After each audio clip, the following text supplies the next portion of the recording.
Vous écoutez un podcast qui pourrait peut-être vous intéresser. Comment voyez-vous votre œuvre aujourd'hui ? Je pense que j'ai réussi à peu près ce que je voulais. En réalité, nous sommes des fantômes, mais... Vos histoires ne m'intéressent pas. Je dirais malgré tout que cette vie fut belle.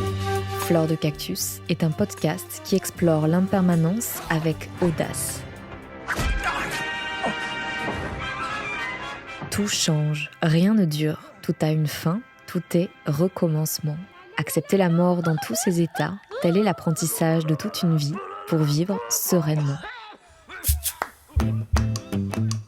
Je vous présente la 2e saison de Fleur de cactus. Je suis Susanna Darcambel, créatrice de ce podcast, et je vous souhaite une très belle écoute. Je vais très vite vous présenter ma prochaine invitée, qui n'est autre que Laura Le Sieur. Mais avant, je vous propose ce petit prélude.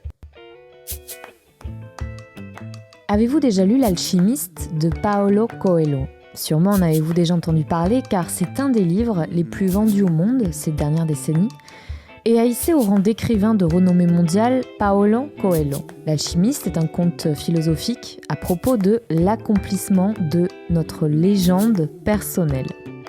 Nous découvrons ce que signifie véritablement ce concept de légende personnelle à travers le récit de Santiago, un jeune berger ayant désobéi à ses parents qui le voyaient prêtre alors que son seul désir dans la vie était de voyager.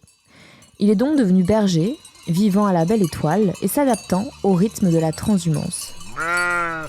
Ce terme de légende personnelle semble grandiloquent. Or, pour Paulo Coelho, il est tout simplement ce qui correspond à la mission de vie de chacun, c'est-à-dire les convictions profondes que nous avons et qui donnent du sens à notre vie, à nos choix et nos pensées. Ces convictions sont souvent à l'opposé de ce que la société attend de nous, c'est-à-dire un bonheur conformiste, gagner de l'argent pour en gagner, avoir un statut social respecté au détriment de nos rêves. Selon Paulo Coelho, cette mission de vie, on l'aurait déjà connue. Ou peut-être l'a-t-on perdu de vue pour gagner en confort. Santiago fait un jour un rêve qui le met sur la piste d'un trésor enfoui au pied des pyramides d'Égypte. Commence alors la quête de sa légende personnelle. Le lecteur se rend compte que cette quête est en fait sans fin et qu'elle est un prétexte à agir sur le futur en améliorant le présent, en identifiant réellement ce que notre intuition et notre cœur nous dictent. La morale de cette histoire, c'est que partir à la quête de sa légende personnelle est en fait ce que constitue la légende personnelle. La légende personnelle n'est pas un but en soi, c'est un voyage qui nous permet de rencontrer des personnes, des situations de plus en plus en alignement avec ce que nous ressentons dans un moment T, le plus en alignement avec nos valeurs, nos intuitions. On peut mourir en paix car tout est en adéquation avec nos valeurs quand on poursuit sa légende personnelle. Je vais donc discuter de ce concept de légende personnelle avec Laura Le Sieur, à travers son meilleur et son pire souvenir et surtout à travers son désir de transmission autour du leadership féminin. Après avoir travaillé pendant près de 8 ans en tant que directrice commerciale dans des grandes entreprises de la tech, Laura Le Sieur, tu es désormais conférencière, tu interviens dans des entreprises et accompagnes des femmes à développer leur leadership à travers des formations. Tu as d'ailleurs un podcast intitulé Legend Ladies, mettant en lumière des parcours de femmes inspirantes et ambitieuses. Merci Laura d'avoir accepté mon invitation.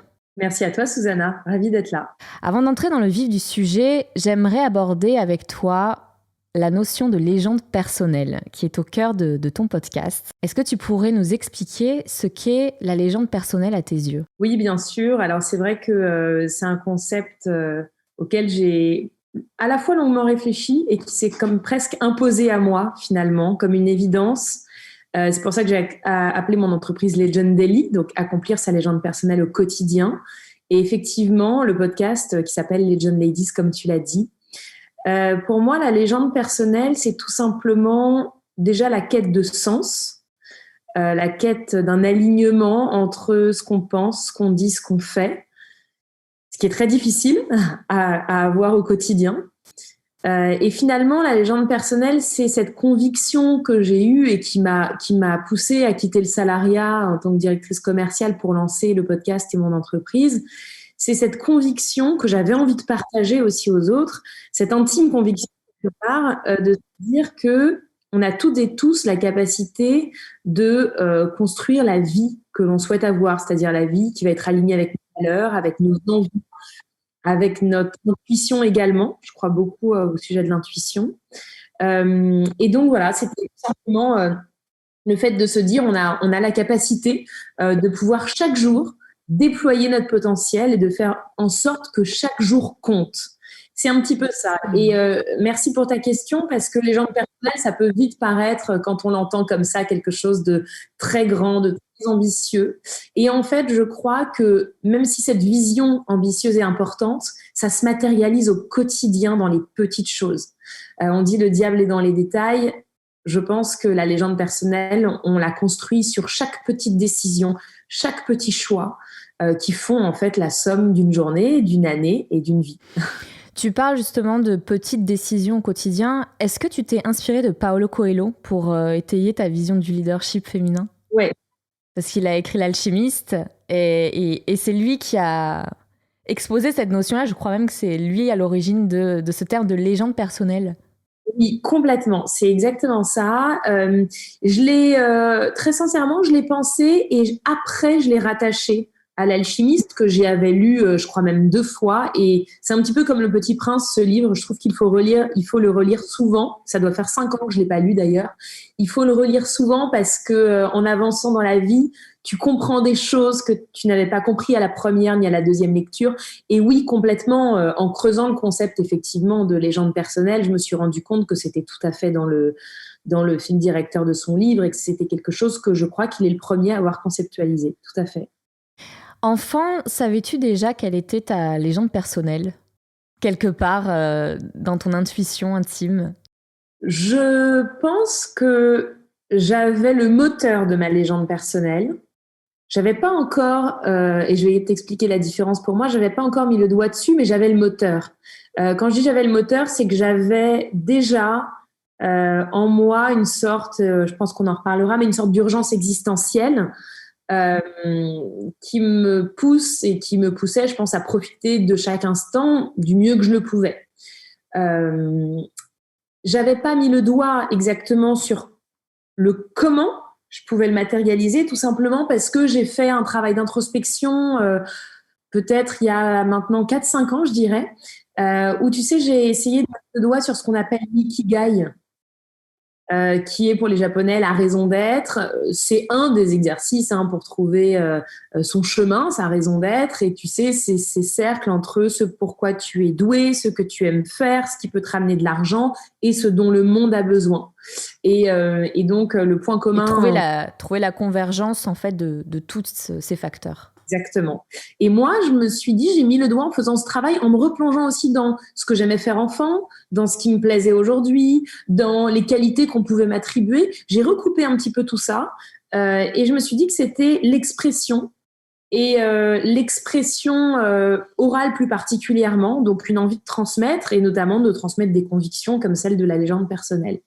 Et je me suis rendu compte que dans pas mal d'aspects de ma vie, j'avais ce besoin d'expression, que j'aimais ça, que ça faisait aussi du bien aux autres et que quelque part j'y trouvais un moyen de transmettre et d'accomplir certaines choses. Et petite, du coup, tu faisais du théâtre peut-être, ou tu avais déjà ce feu où tu t'exprimais sur tout et n'importe quoi ? Voilà, typiquement, tu vois, la récitation, la poésie à l'école, là, le truc que tout le monde n'aimait pas, où t'avais un peu mal au ventre avant de le faire. Moi, j'avais du stress, j'avais mal au ventre avant de le faire, mais j'adorais le faire. Et je me souviens, les poésies, je mettais un ton incroyable, j'en faisais un truc théâtral, j'aimais cet espace d'expression. J'ai fait du théâtre, alors beaucoup plus tard, mais j'ai fait effectivement du théâtre.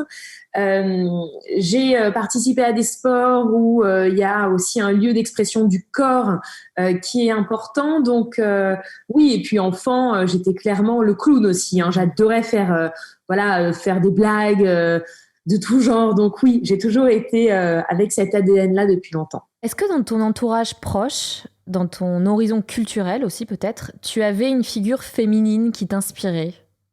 C'est une bonne question. Et c'est terrible parce que la réponse, elle n'est pas évidente pour moi. dans le sens où déjà je trouve que c'est un vaste sujet, mais qu'on manque beaucoup de rôle modèle, de proximité. Parce de que référence. bien sûr Simone Veil, bien sûr Michelle Obama, je pourrais en citer plein, mais il y a un côté inaccessible chez ces femmes-là. Donc, j'en ai plusieurs qui ont nourri différents aspects de mon identité. Pour t'en citer peut-être deux, je suis très différente de ma maman, mais je suis très proche d'elle aussi. Et on a des caractères et des histoires aussi très différentes, mais elle m'a transmis une notion de la féminité qui est importante pour moi et qui a nourri une partie de mon identité.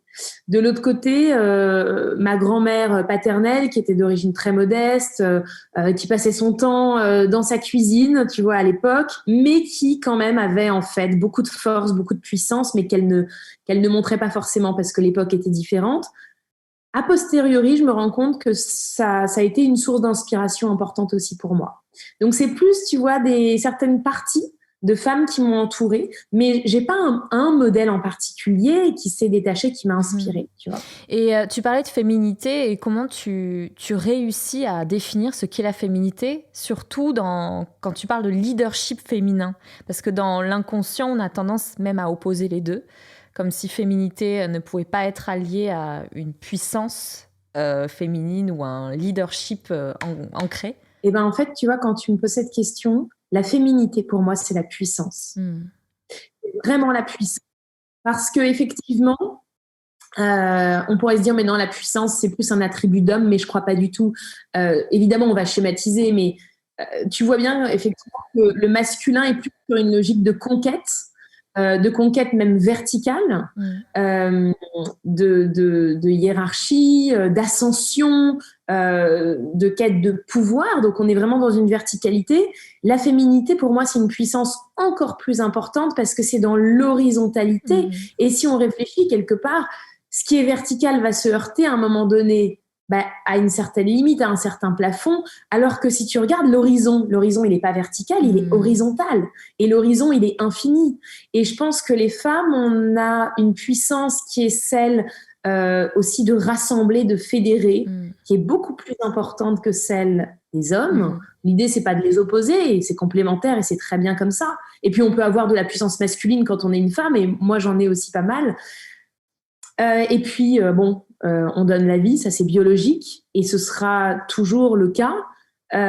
Et ça, c'est une puissance assez fabuleuse, parce que quand on donne la vie, on touche aussi à la mort.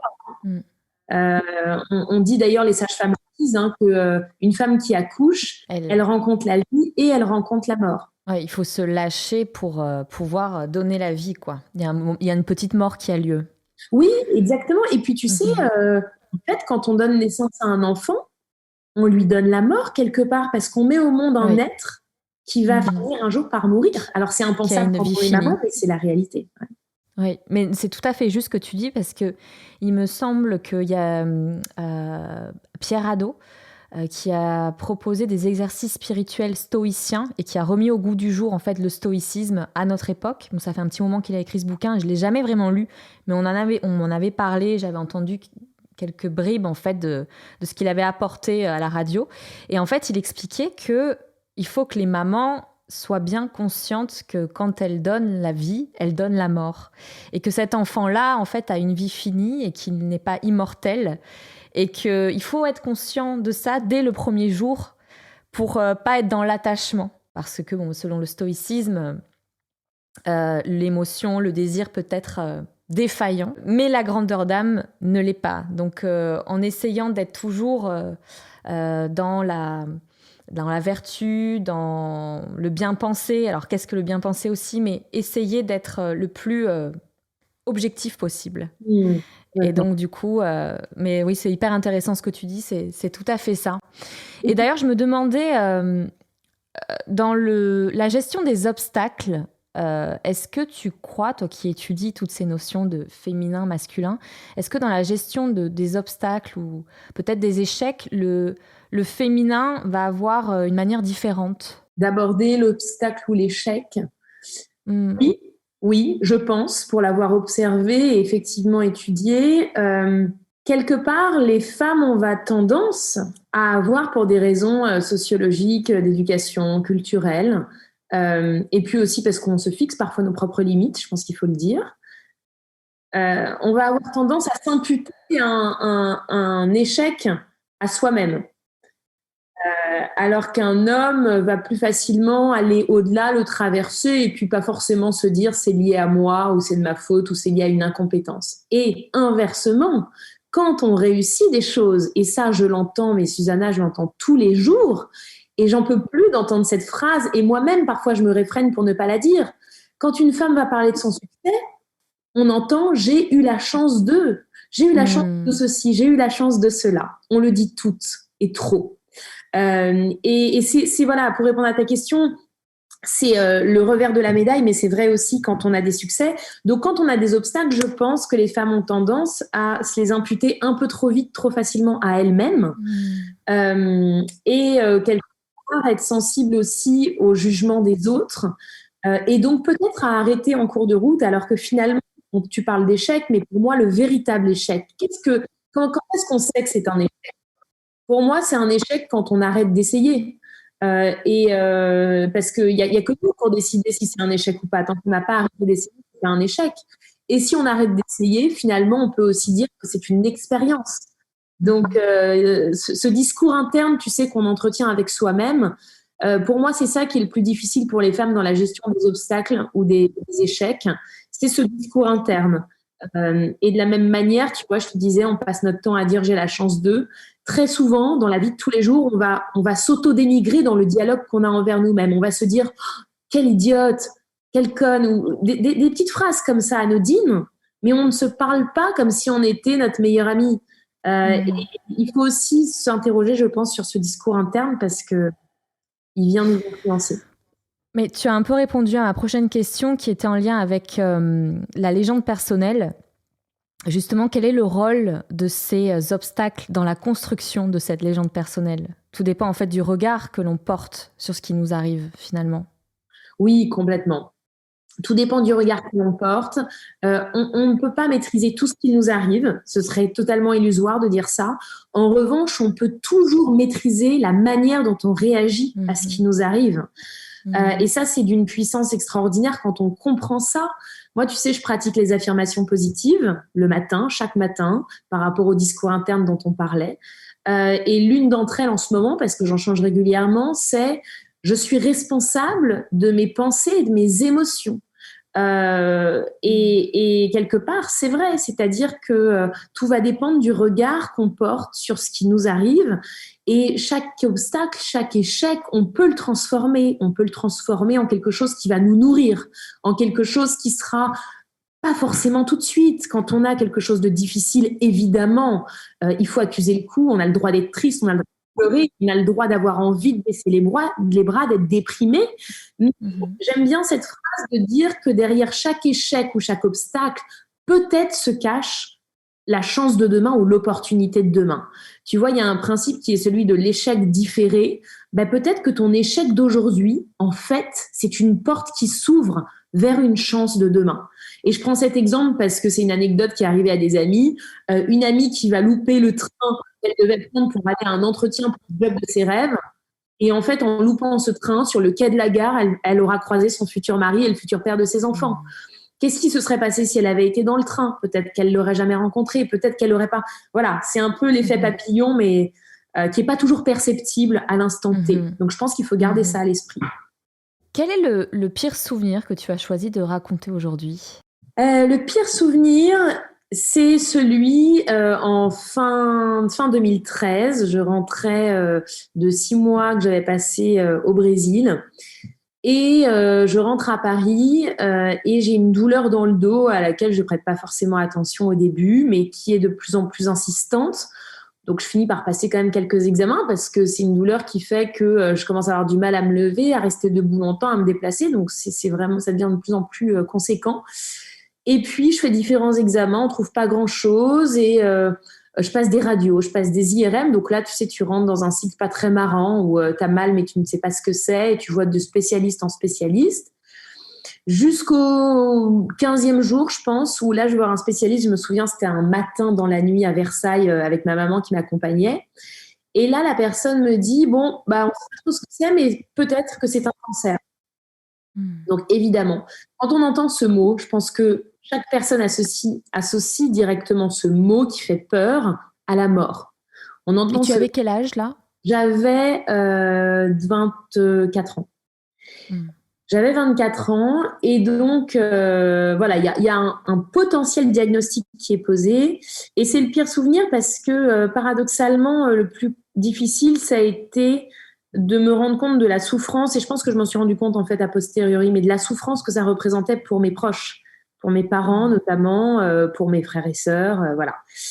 Et c'est évidemment aussi difficile pour soi, mais encore plus quand tu te rends compte la peur et le mal que ça a pu faire aux personnes autour de toi.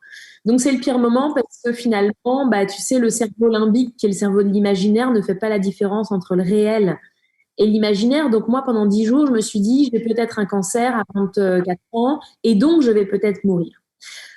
Heureusement pour moi, ce n'était pas ça, mais mon imaginaire l'a envisagé. Et au-delà du fait que ça n'ait pas été ça, c'était, on m'a dit à l'hôpital, où je suis restée après une quinzaine de jours, on m'a dit à l'hôpital que j'étais passée à 3 jours d'une septicémie, qui est une infection généralisée du sang, et où tu peux clairement mourir très rapidement. Donc, voilà, j'ai quand même eu une prise de conscience assez importante à ce moment-là, et c'était un des pires moments, parce que oui, tu bascules, en fait, à partir du moment où tu te dis, j'ai peut-être ça, tu bascules dans un univers qui est totalement différent, que j'ai recroisé après sur ma route.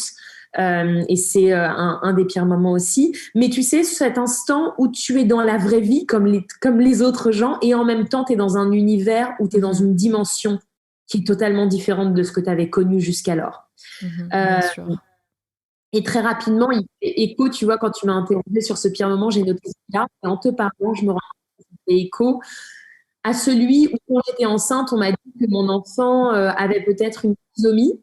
Et donc, là, pareil, il y a eu un basculement très semblable à ce que je te raconte là.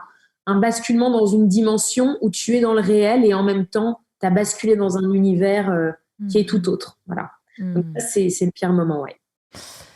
Bah oui, parce qu'en plus, tu parlais de cette... Tu bascules dans un autre univers, mais c'est un univers en plus qui est totalement à l'opposé du monde pérenne dans lequel on vit, où tout est tangible, matériel, et rien ne bouge, et on te pousse à construire ça à tout prix. Là, d'un coup, l'aléa de la vie fait qu'on te rappelle que tu peux mourir. Ouais. Et que ta vie peut changer. Oui. Et est-ce que cela t'a donné du fuel, je dirais, pour te réinventer à des moments de ta vie plus tard? Complètement. Et tu sais, moi, je crois à la fois au concept, tu l'as compris, de légende personnelle sur le fait qu'on a tous et toutes la capacité de faire de chaque jour quelque chose d'extraordinaire. Et en même temps, je crois aussi beaucoup, paradoxalement, au destin. Dans le sens où je pense qu'on a... paradoxalement à quoi? Comment? Excuse-moi, ça a coupé. Tu crois paradoxalement à quoi? Paradoxalement, je crois aussi beaucoup au destin. D'accord. Pas à la fatalité, je crois que c'est quelque chose de différent, mais au destin dans le sens où il y a quelque chose, pas qui est tracé, pas qui est défini, mais il y a une voie. Il y a une voie pour nous. Après, on en fait ce qu'on veut, mais il y a une voie. Et je te dis ça pourquoi? Pour te répondre à la question du fuel juste après. Parce que dans mon histoire, qui a commencé en fait quand j'étais dans le ventre de ma maman, mais moi je me suis beaucoup intéressée aussi à tout ce qui se passe quand on est des fœtus. Hein, on sait qu'il y a des liens aujourd'hui. Quand ma mère était enceinte de moi de 8 mois, elle a eu une pneumonie très grave où elle a failli mourir. Et en fait, un fœtus de 8 mois, c'est presque c'est un bébé viable. Hein. Ouais. Donc, il y a des choses qui se transmettent. Et elle a été à l'hôpital pendant quelques jours. Au final, tout s'est bien passé. Mais je pense que, tu vois, dans mon chemin de vie, il y a le moment où j'étais ce bébé de 8 mois dans le ventre de ma maman. Il y a ce moment à 24 ans. Il y a le moment où moi-même enceinte, j'ai eu peur de potentiellement avoir un enfant trisomique avec la question de garder ou de ne pas le garder. Et je pense qu'il y a un sens dans tout ça. Je pense qu'il y a un sens et que c'est pas anodin. Et oui, ça m'a donné du fuel pour répondre à ta question parce que cette urgence existentielle que j'ai toujours eue en moi, elle s'est évidemment accentuée pendant mon séjour à l'hôpital où je suis restée une dizaine de jours et où j'ai eu encore plus envie d'accomplir ma propre légende par la suite. Ouais. Et ton meilleur souvenir, du coup, pour toi, c'est la naissance. de cet enfant et tu ne savais pas encore qu'il n'était pas trisomique à ce moment-là? Oui, je le savais. Alors, je le savais parce que tu sais, j'ai fait l'équivalent d'une amniosynthèse quand j'étais enceinte. D'accord. Et tu peux avoir les résultats. Donc, j'ai eu le résultat assez rapidement sur le fait que c'était un enfant qui n'était pas trisomique. Donc, j'ai été rassurée là-dessus assez vite. Mais oui, bien sûr, ça a été la naissance. Enfin, je dis bien sûr, mais en fait, il y a beaucoup d'illusions aussi, tu sais, autour de l'accouchement. C'est pas forcément pour toutes les femmes le plus beau jour de leur vie. Et moi, ça a été le moment le plus fort. Et en fait, je pense que honnêtement, le plus beau jour de ma vie, c'est même pas tant la naissance, parce que oui, c'est incroyable, mais t'es tellement bouleversée que je pense que t'as pas la capacité d'en apprécier toute la substance, paradoxalement. Et je pense que les plus beaux moments, c'est les jours et les mois d'après. Donc oui, c'est le fait de le voir grandir, et oui, c'est lié en tous les cas au fait d'avoir donné la vie. Ouais, justement, tu parles de maternité. Est-ce que, c'est une grande question que je me pose, est-ce que maternité et ambition sont antagonistes? Non, je pense qu'elles sont très liées. Je pense qu'elles sont... Parce qu'en fait, le fait de donner la vie, donc d'aller dans un des aspects de la puissance féminine, parce qu'attention, je pense tout aussi puissante sans avoir jamais d'enfant. Je ne crois pas du tout au fait qu'on s'accomplit en tant que femme en donnant la vie. Je pense qu'une femme, justement, ça peut être une mère, mais aussi plein d'autres choses. Et je pense qu'on peut aussi être mère sans donner la vie. C'est très important de le rappeler. Et j'en parle avec d'autant plus d'insistance que moi, j'ai eu du mal à concevoir mon bébé. J'ai dû faire une FIV, une fécondation in vitro. Donc, je pense qu'il y a plusieurs chemins. Et donc, paradoxalement, je pense que ça te donne encore plus de puissance, et que ambition et maternité ne sont pas antagonistes. Tout simplement parce que quand tu as donné la vie, tu as éveillé un certain aspect de ta puissance féminine qui va te donner potentiellement encore plus de force. Et tu peux être d'autant plus ambitieuse parce que tu te dis, si mon corps et mon esprit ont réussi à donner la vie, il n'y a pas de raison que je n'arrive pas à aller jusqu'au bout de mes rêves sur un tout autre aspect. Alors oui, c'est difficile. Le quotidien est difficile. C'est un challenge de temps, c'est un challenge d'énergie.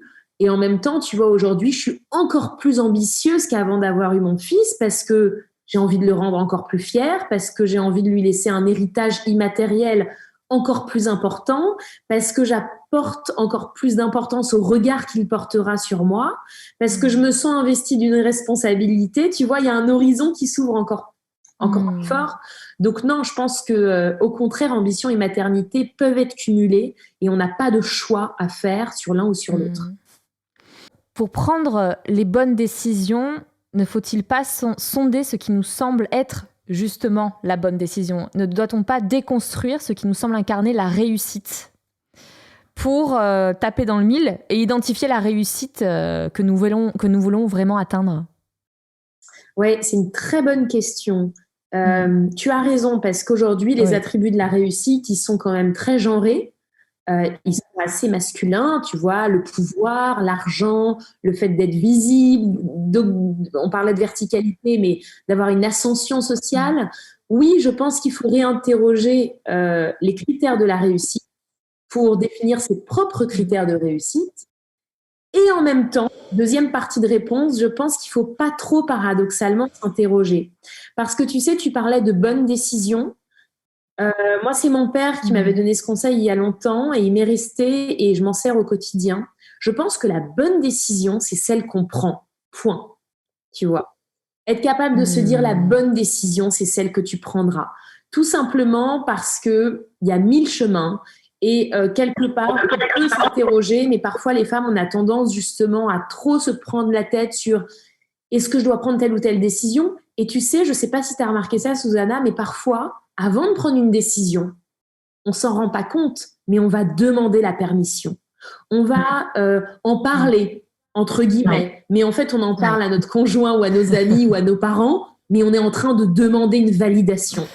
Sauf qu'en fait, on ne devrait pas faire ça. Bien sûr qu'on peut en parler et demander le point de vue de l'autre, mais il faut d'abord s'être autorisé soi-même. Donc en fait, je pense que la vraie bonne décision, c'est celle qu'on décide de prendre et qu'on décide d'assumer en fait. Dans le mot légende, il y a cette dimension liée à l'inoubliable, une légende qui traverse les âges, elle marque les esprits.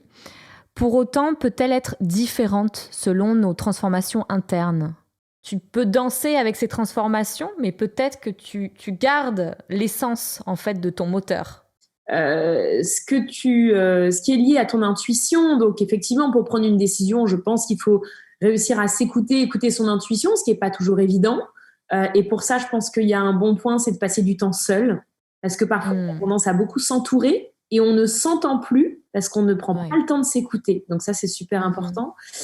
Et oui, bien sûr, écouter son intuition, entre autres. Mais je pense que... tu sais, une bonne décision, ça peut être une bonne décision à un instant T de ta vie. Et peut-être et c'est OK de se dire que 5 ans plus tard, tu prendras une toute autre décision, peut-être un peu contradictoire avec celle que tu avais prise il y a 5 ans, mais parce qu'aussi, on n'est pas quelqu'un de figé, on peut évoluer, on peut se transformer.